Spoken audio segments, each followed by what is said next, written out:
Very good evening, student.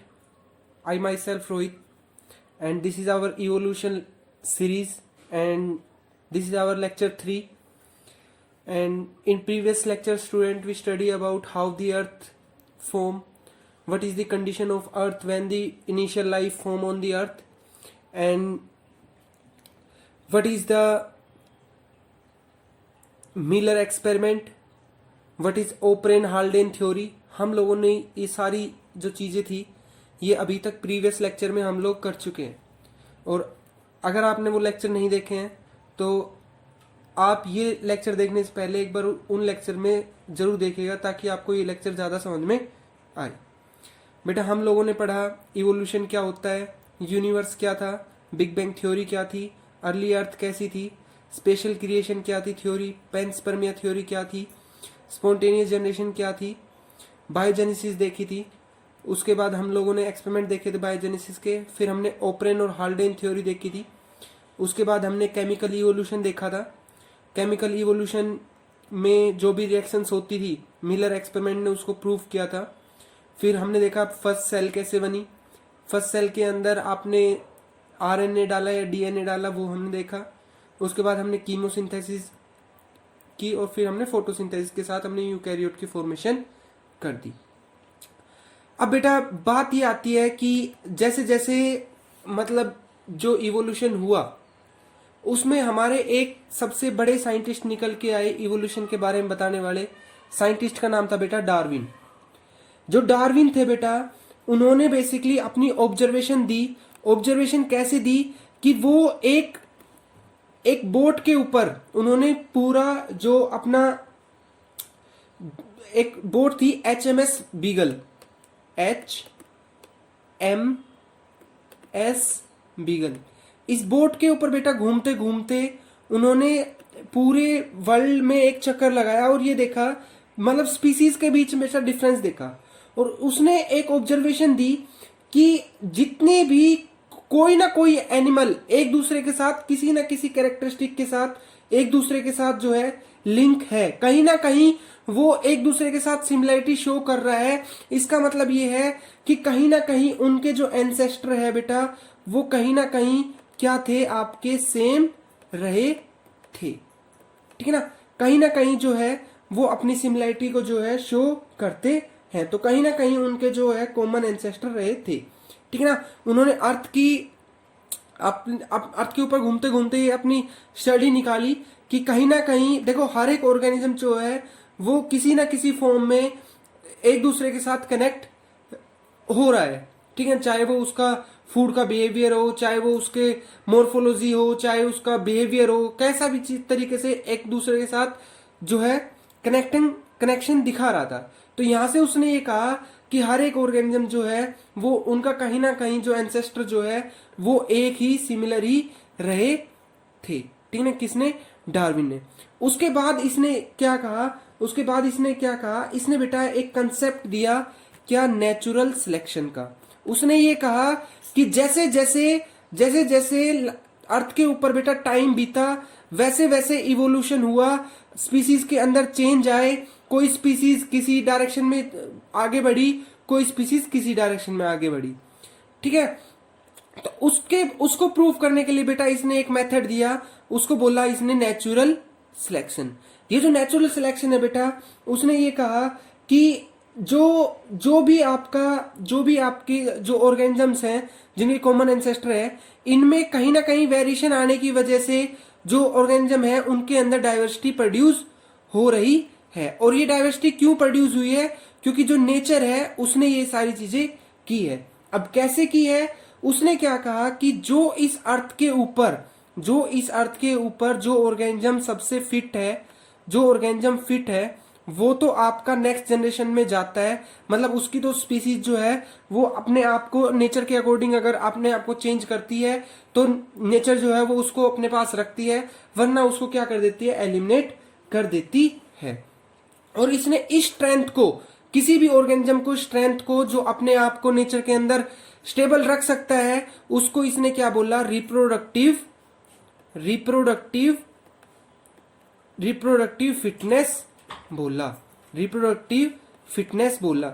उसने ये कहा कि कोई भी ऑर्गेनिज्म जो इस अर्थ के ऊपर है वो क्या चाहता है कि उसके अर्थ के ऊपर उसके जो नंबर है बेटा वो अर्थ के ऊपर सबसे ज्यादा से ज्यादा रहे, ताकि उसका जो वर्चस्व है अर्थ के ऊपर वो सबसे ज्यादा बना रहे। अगर कभी मान लो कोई हार्म कंडीशन भी आए, जैसे मान लो आपके पास दो कंडीशन है, एक में आपके पास 2 ऑर्गेनिज्म है और एक में आपके पास 1000 ऑर्गेनिज्म है, ठीक है ना, एक में आपके पास 1000 ऑर्गेनिज्म है, एक में आपके पास 2 ही ऑर्गेनिज्म है। अगर मान लो कोई हार्मफुल कंडीशन आती है तो आप ये बताओ कि दोनों के ऊपर हार्मफुल कंडीशन आती है तो आप ये बताओ कि कोई सी स्पीसीज के किसके बचने के चांसेस ज्यादा है?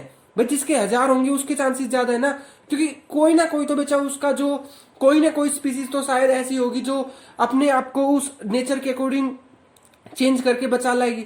अगर 2 ही स्पीसीज हुई तो क्या होगी बेटा? नहीं बचेगी, ठीक है। तो इसके बेसिस पे उसने क्या कहा कि इस अर्थ के ऊपर वो ऑर्गेनिज्म सबसे ज्यादा फिट है जो रिप्रोडक्टिवली फिटनेस शो करता है, जो रिप्रोडक्टिवली एक्टिव होता है और जो अपने नंबर को ज्यादा से ज्यादा बढ़ा सकता है। और फिर उनको क्या करती है? नेचर जो है वो सिलेक्ट करती है, जिसको मैं क्या बोलता हूं? नेचुरल सिलेक्शन बोलता हूं, ठीक है ना।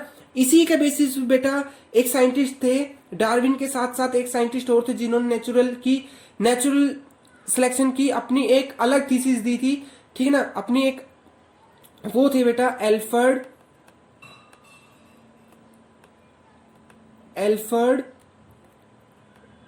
वेलेस, ठीक है ना। डार्विन ने बेटा अपनी एक बुक लिखी थी, आपकी ओरिजिन ऑफ स्पीसीज, ठीक है ना। और अल्फ्रेड वेले बेटा क्या थे?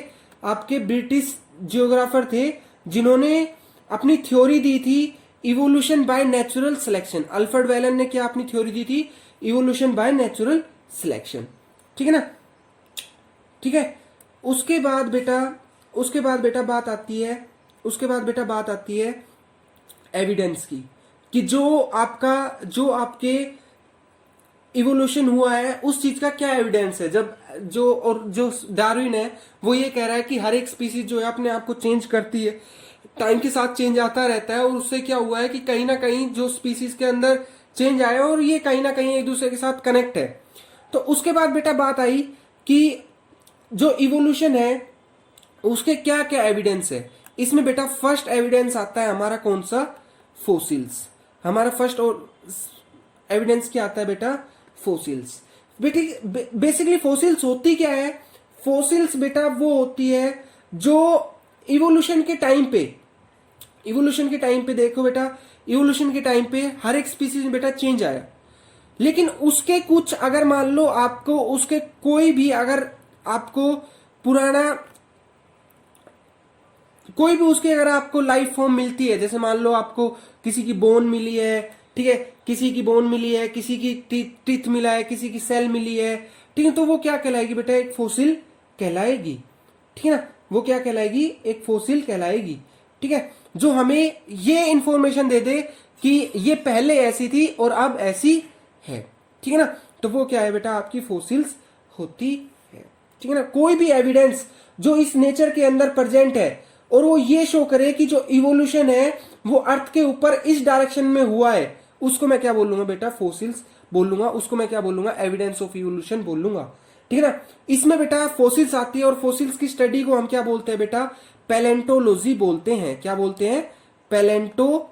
पैलेंटोलॉजी बोलते हैं। पैलेंटोलॉजी हम लोग फोसिल्स की स्टडी को बोलते हैं, ठीक है। जैसे जैसे इवोल्यूशन हुआ बेटा, कुछ एक स्पीसीज ऐसी थी बेटा जो अर्थ से बिल्कुल गायब हो गई, लेकिन कुछ एक स्पीसीज ऐसी थी बेटा जो अर्थ के ऊपर स्टडी के रूप में हम उनको यूज करते हैं, जिनको मैंने क्या बोला है? फोसिल्स बोला है, ठीक है ना। जैसे देखो किसी भी ऑर्गेनिज्म की जब डेथ होती है तो क्या होता है? जो उसकी बोन वगैरह है वो कंप्लीटली आपकी बर्न वगैरह कंप्लीटली डिकम्पोज नहीं होती, तो उससे क्या होता है? हमें उस बंदे का जो है किस तरीके का स्ट्रक्चर था वो हमें पता लग जाता है, ठीक है। जैसे जैसे टाइम पास होता है, जैसे मान लो, तो वो क्या बन जाती है बेटा? फोसिल्स बन जाती है, ठीक है, फोसिल्स बन जाती है। जैसे मान लो अगर मान लो आपके पास जैसे मान लो आपके पास एक रॉक है, ठीक है ना, ये मान लो आपके पास एक रॉक है, पहाड़ी है, इसके ऊपर यहाँ पे किसी ऑर्गेनिज्म की बेटा डेथ हुई। अब क्या होता है, सेडिमेंट्री रॉक बनती है। सेडिमेंट्री रॉक कैसे बनती है, इसके ऊपर आपके जो मिनरल्स है वो डिकम्पोज होते रहते हैं, ठीक है ना। और ये जो रॉक है बेटा, इसका साइज जो है वो हमेशा जो है चेंज होता रहता है। जो रॉक है बेटा उसका साइज जो है वो चेंज होता रहता है, ठीक है ना, वो चेंज होता रहता है। तो उससे क्या हुआ, उससे क्या हुआ, रॉक का साइज चेंज होता रहता है। तो यहाँ पे क्या हुआ, आपका ऑर्गेनिज्म जो है वो आ गया। अब बेटा यहाँ पे जब ऑर्गेनिज्म जब यहाँ पे आ गया तो क्या होता है कि अगर मान लो ये ऑर्गेनिज्म यहाँ पे आपकी जो बोन वगैरह है वो तो इसके यहीं पे आपको, अगर इसकी हम खुदाई करेंगे बाद में, ठीक है, तो हमें क्या मिलेगा, यहाँ पे उसके सैंपल्स जो है मिल सकते हैं। तो मतलब कहने का मतलब ये है जिस सेडिमेंट्री रॉक्स में हमें सैंपल मिल सकते हैं, ठीक है। उसके बाद बेटा जब इनकी कार्बन डेटिंग की जाती है इन स्पीसीज की, तो हम ये पता लगा सकते हैं कि हमारी स्पीसीज जो है वो कितनी पुरानी है, ठीक है। अब किस तरीके से बेटा ये चीज आपकी स्टडी की जाती है, देखो पहली बात आती है कि जो नंबर और नेचर जो होता है फोसिल्स का, रोक को वो दिखाता है, ठीक है। जैसे मान लो आपकी अगर एक रोक है, ठीक है, वो बेटा अगर मान लो बहुत पुरानी है, अर्थ की जब फॉर्मेशन हो रही थी उस टाइम की है, तो बेटा इस रोक के ऊपर आपको जो है वो स्पीसीज कम देखने को मिलेगी।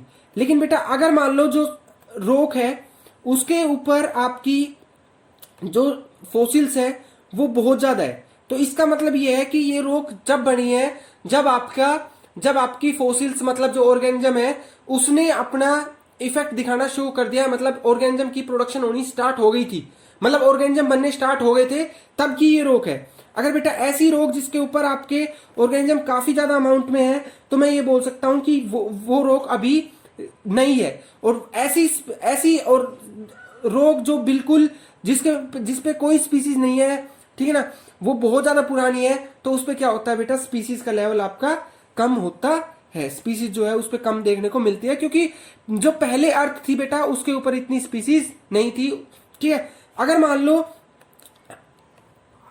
आप क्या करते हो, जैसे मान लो आपकी ये रोक है, पहले ये रोक इतनी थी, इसके ऊपर फिर सेडिमेंटेशन होते होते ये रोक बड़ी हो गई, ठीक है। अब आप रोक की जब बेटा खुदाई करते हैं ना, जब आप चट्टान को खोते हो, तो आप ये देखते हो कि जो स्पीसीज यहाँ पे प्रेजेंट है और जो स्पीसीज यहाँ पे प्रेजेंट है और जो स्पीसीज यहाँ पे प्रेजेंट है, मतलब ये आपकी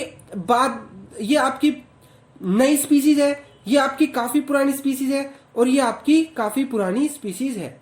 अगर बेटा मैं इनको कंपेयर करके देखता हूं ना, तो मुझे ये पता चलता है कि जो पहले लाइफ फॉर्म थी ना वो आपकी कैसी थी, सिंपल थी, और अब की लाइफ फॉर्म कैसी है बेटा, आपकी काफी कॉम्प्लेक्स हो गई है, ठीक है। तो बेटा जो डिस्ट्रीब्यूशन होता है फोसिल्स का, वो हमें क्या दिखाता है कि जो लाइफ है वो किस तरीके से आपकी पास्ट और प्रेजेंट के अंदर मूव हुई है, ठीक है, मतलब सिंपल से कॉम्प्लेक्स की तरफ किस तरीके से मूव हुई है। इंसान जो है बेटा वो पहले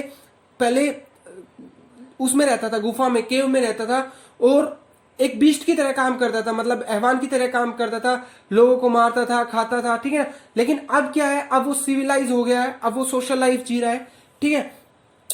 तो ये चीज हमें देखने को मिलती है फोसिल्स की स्टडी में।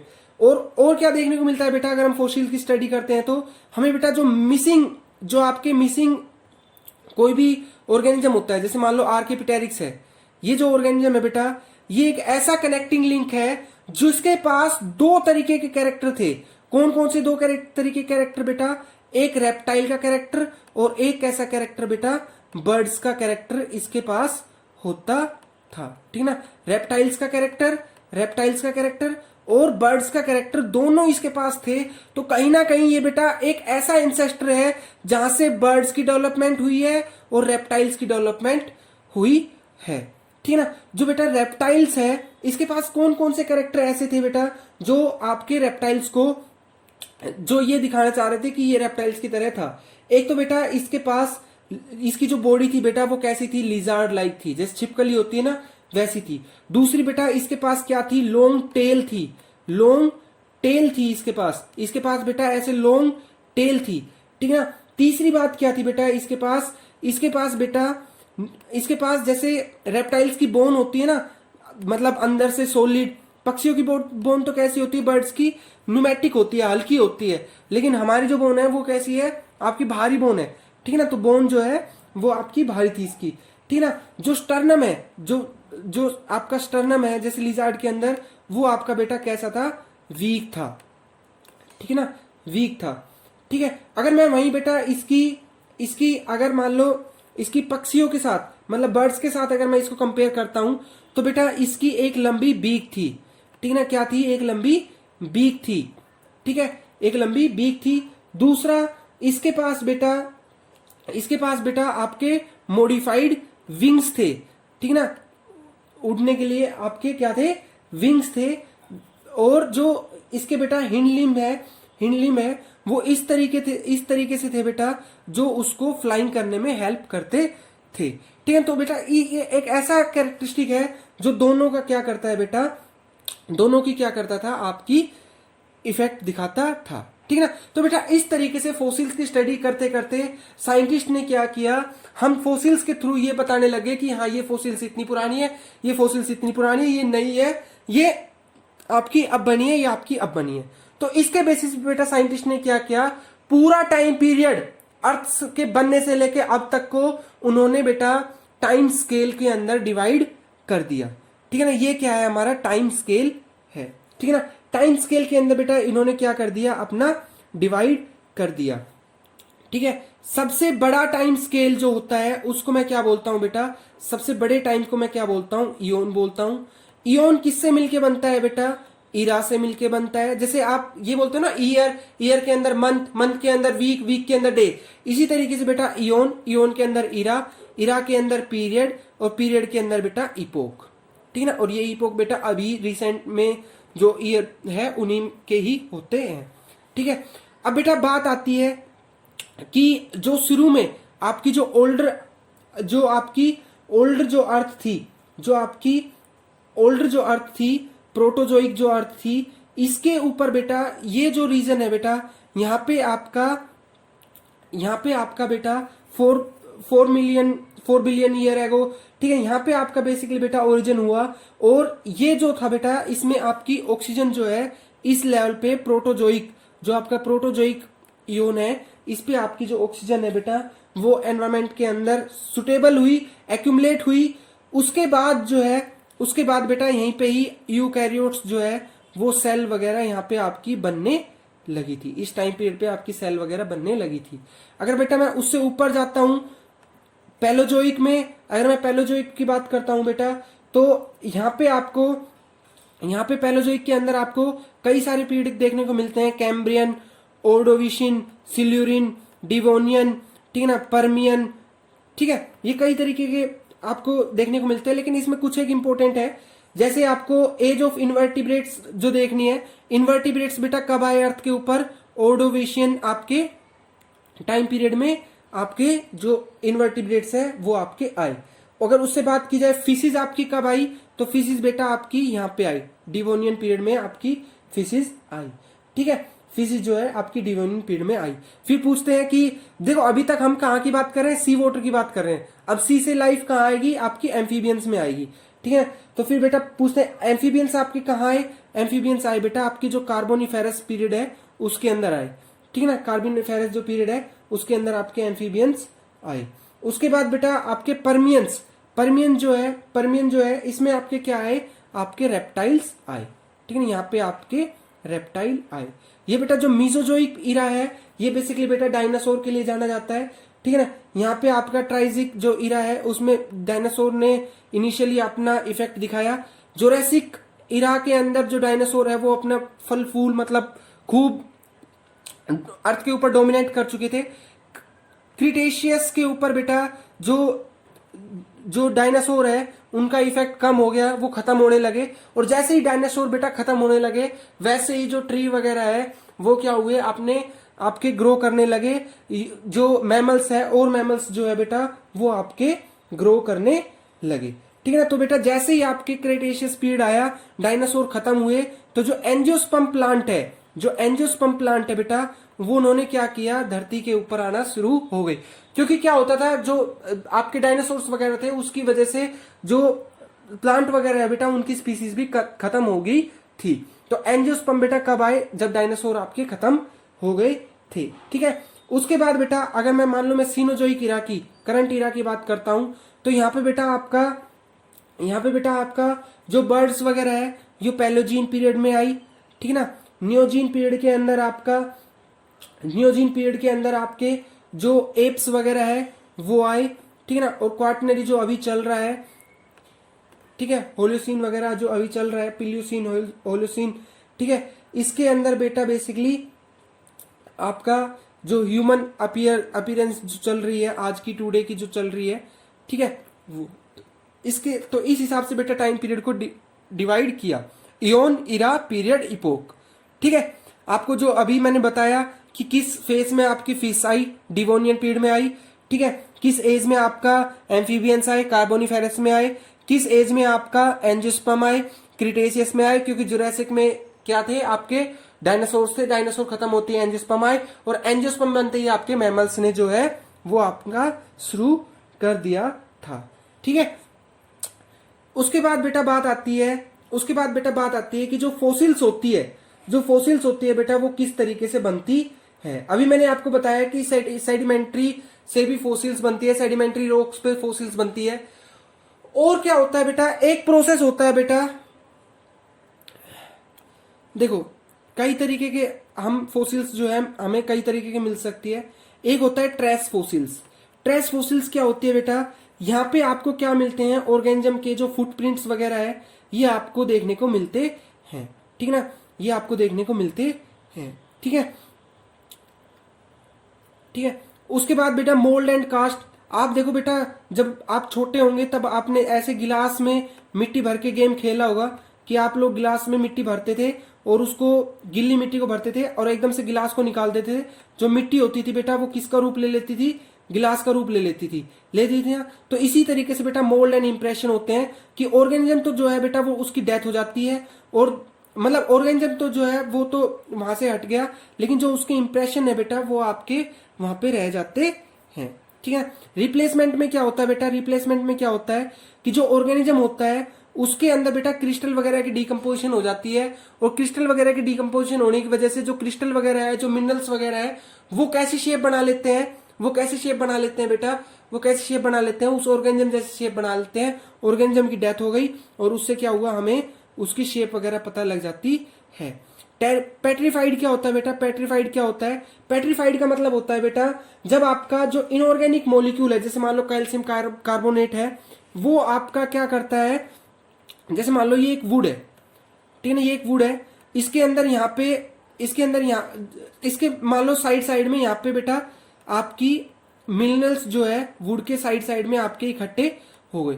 थोड़े दिनों बाद बेटा ये जो वुड है ये तो खत्म हो जाएगी, लेकिन इसके जो साइड में जो मिनरल्स आए बेटा, ये शेप कैसी ले लेगा, जैसी वुड की शेप थी उस तरीके से अंदर से जिस तरीके की वुड थी उस तरीके के इंप्रेशन बेटा इनके मिनरल्स के यहाँ पे दिख जाएंगे। ठीक है। तो इसको मैं क्या बोलता हूं, परमिनरलाइज्ड या पेट्रीफाइड भी बोलता हूं। एम्बर क्या होता है बेटा, एम्बर क्या होता है, कई बार आपने देखा होगा कि प्लांट वगैरह कुछ ऑयल वगैरह सिक्रीट करते हैं, ठीक है ना, ऑयल और रबड़ वगैरह सिक्रीट करते हैं, आपने देखा होगा। तो अगर मान लो उसमें कोई भी ऑर्गेनिज्म फंस जाता है, ठीक है, उसमें कोई भी ऑर्गेनिज्म फंस जाता है तो बेटा वो कई सालों तक बिल्कुल वैसा का वैसा रहता है। कई बार बेटा ओरिजिनल मटेरियल भी हमें देखने को मिलता है। कई बार क्या होता है कि आपकी काफी ठंडी जगह पे अगर मान लो फोसिल मिली है, काफी ठंडी जगह पे अगर मान लो आपकी फोसिल मिली है, तो उससे क्या होता है कि ठंडी जगह पे बैक्टीरिया वगैरह का इन्फेक्शन बहुत कम होता है। तो उससे क्या होता है, जिस फॉर्म में आपकी डेथ हुई है उसी फॉर्म में लगातार कई सालों तक वो रहता है।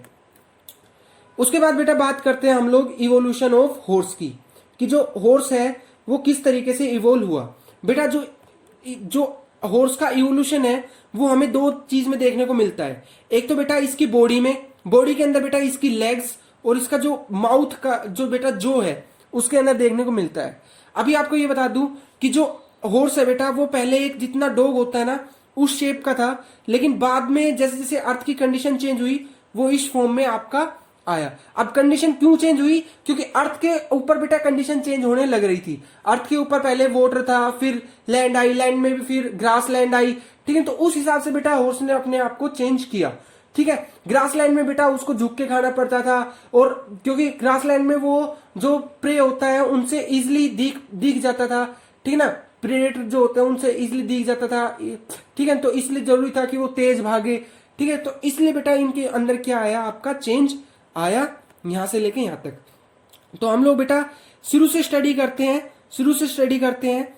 आपका जो सबसे फर्स्ट जो हॉर्स बना, इसको मैं बोलता हूं बेटा इयोहिपस जो है बेटा, इसको हम डाउन हॉर्स भी बोलते हैं। इसकी जो हाइट है बेटा वो आपकी 0.4 मीटर तक की थी, जितना एक फोक्स होती है लोमड़ी या फिर एक स्मॉल डॉग जो होता है उस हाइट का था बेटा। और इसके पास बेटा इसकी फोर लिम्स में आप देखो, फोर तो फिंगर थी और एक बेटा एक अंगूठा था, टॉय था इसके पीछे, जस्ट इसके पीछे, ठीक है ना। और जो इसका बेटा माउथ था, जो था इसका बेटा, इसके अंदर मोलर और प्री मोलर दोनों थे।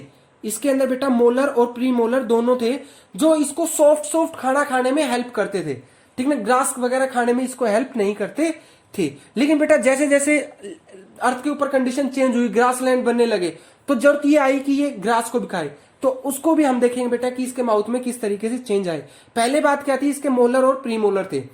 उसके बाद क्या हुआ बेटा, उसके बाद नेक्स्ट जो आया वो आया आपका मीजोहिपस में क्या था बेटा, इसने क्या किया, मीजोहिपस में इसका जो साइज है बेटा वो थोड़ा सा इंक्रीज होके कितना हुआ बेटा, 0.6 मीटर या 60 सेंटीमीटर जो है हाइट इसकी हुई। और इसके अंदर बेटा जहां 4 फिंगर्स थी वहां पे बेटा एक ने, मिडल फिंगर ने आपका साइज बड़ा कर लिया, और जो मतलब 4 फिंगर्स में से आपकी 3 फिंगर्स बची, मतलब एक फिंगर आपकी क्या हुई, एक्सटिंक्ट हुई, ठीक है ना। एक फिंगर आपकी एक्सटिंक्ट हुई, ठीक है। और जो था बेटा, इसका इसके जो टीथ थे बेटा, उसमें क्या हुआ, इसका जो था उसके टीथ में बेटा एक तो आपका जो सीमेंट मटेरियल था वो आपका इंक्रीज होने लगा इसके अंदर, ताकि हार्ड मटेरियल को भी ग्रो कर ले। प्लस जो इसके मोलर और प्री मोलर थे, प्री मोलर भी किस में चेंज होने लगे बेटा, मोलर्स में चेंज होने लगे। इसके जो प्री मोलर्स थे बेटा वो भी मोलर्स के अंदर चेंज होने लगे, ताकि ये ग्रास वगैरह को भी खाए, ठीक है। उसके बाद कौन आता है बेटा, इसके बाद मैरीचिपस आता है। इसमें क्या हुआ बेटा, इसने मिडिल फिंगर को और इंक्रीज किया, प्लस इसने अपनी हाइट को और इंक्रीज किया, ठीक है। मतलब 100 सेंटीमीटर या 1 मीटर के अकॉर्डिंग इसकी हाइट बनी, ठीक है ना। और ये कितना था, जितना आज का एक पोनी होता है ना, जितना गधा होता है, ठीक है ना, उस शेप का ये था, ठीक है। और जो आपके टीथ थे बेटा उसमें भी सिरेशन ज्यादा हुई, मतलब जैसे गड्ढे होते हैं ना टीथ के अंदर, मोलर्स वगैरह में आपने देखा होगा कि थोड़ा सा ऊपर नीचे, ताकि आसानी से चबा सके, ठीक है ना, ज्यादा चबा सके, वो चीज इसके अंदर आई। उसके बाद बेटा पेलियोहिपस जो है, देखो यहाँ पे आपकी ये जो है ये आपकी बिल्कुल चेंज होगी, ठीक है ना। ये जो है आपकी बिल्कुल चेंज होगी, मिडिल फिंगर्स आपकी आई, और जो अदर फिंगर्स थी वो बेटा आपकी एक्सटिंक्ट होने लगी, ठीक है। और इसकी हाइट भी बेटा कितनी हुई आपकी, इसकी हाइट भी बेटा थोड़ी इंक्रीज हुई थी, ठीक है। और जो टीथ है बेटा वो भी, उसमें भी काफी सीमेंट डेवलप हुई, और सिरेशन उनके अंदर आई, गैप उनके अंदर आया मोलर्स के अंदर, ताकि आसानी से चबा सके, ठीक है। उसके बाद बेटा बात आती है एक्वस। ये आपका मॉडर्न हॉर्स बोलते हैं, इसको हम एक्वस भी बोलते हैं, EQUUS, एक्वस, ठीक है। तो इसमें चेंज क्या आया बेटा, इसमें चेंज क्या आया कि आपका जो मॉडर्न जो हॉर्स आप देखते हो वो इसकी कंप्लीटली एक इसकी फिंगर जिसपे वो चलता है, ठीक है, 4 लिम्ब की हो चाहे हिंड लिम्ब की हो। अब बेटा इस चीज का फायदा क्या होता है, टीथ के अंदर चेंज हुआ, उस चीज का फायदा क्या हुआ, ताकि वो ग्रास को अच्छी तरीके से खा सके। जो फिट के अंदर चेंज आया बेटा वो क्यों आया, ताकि उसका बैलेंस अच्छी तरीके से बने, वो ज्यादा तेज भाग सके, ठीक है। और उसका बेटा जो फेस है बेटा, ये आपका जो गर्दन है वो आपकी ज्यादा बड़ी क्यों हुई? क्योंकि बेटा उसको क्या करना था, झुक के खाना खाना था। तो इस वजह से बेटा उसकी जो गर्दन है बेटा, उस क्योंकि ग्रास को खाना था, झुक के खाना था, तो इससे क्या हुआ बेटा, उसके अंदर चेंज हुआ। ठीक है, ठीक है बेटा। तो ये आज था हमारा हॉर्स का। ठीक है, तो इस तरीके से बेटा हमने देखा, आज के लेक्चर में हमने देखा कि जो इवोल्यूशन है वो क्या होता है। डार्विन जो है उसने अपनी क्या थ्योरी दी। ठीक है, इवोल्यूशन के एविडेंस में हमने देखा फोसिल्स क्यों बनती है, फोसिल्स जो है रॉक के बेसिस पे हम लोग फोसिल्स को किस तरीके से डिस्ट्रीब्यूट करते हैं। अगर पुरानी फोसिल्स है तो उससे क्या इन्फॉर्मेशन मिलती है, नई फोसिल्स है तो उससे क्या इन्फॉर्मेशन मिलती है, पुरानी रॉक है तो उससे हमें क्या इन्फॉर्मेशन मिलती है, नई रॉक है तो उससे क्या इन्फॉर्मेशन मिलती है। भाई पुरानी रॉक है तो उसमें सिंपल स्पीसीज पाई जाएगी, नई रॉक है उसमें कॉम्प्लेक्स स्पीसीज पाई जाएगी। ठीक है ना, कई जो बहुत ज्यादा पुरानी रॉक्स हैं उनमें तो स्पीसीज ही नहीं मिलेगी, क्योंकि पहले अर्थ के ऊपर स्पीसीज इतनी नहीं थी जब अर्थ बनी। आर्कियोपेटेरिक्स देखा बेटा हमने, और हमने टाइम पीरियड देखे, और हमने फोसिल्स के टाइप देखे, और हमने बेटा हॉर्स का इवोल्यूशन देखा। आई होप बेटा आप लोगों को लेक्चर समझ में आया होगा, और अगर बेटा कोई भी डाउट रह जाता है तो आप मुझे कमेंट बॉक्स में लिख सकते हो। Okay, thank you guys, thank you so much.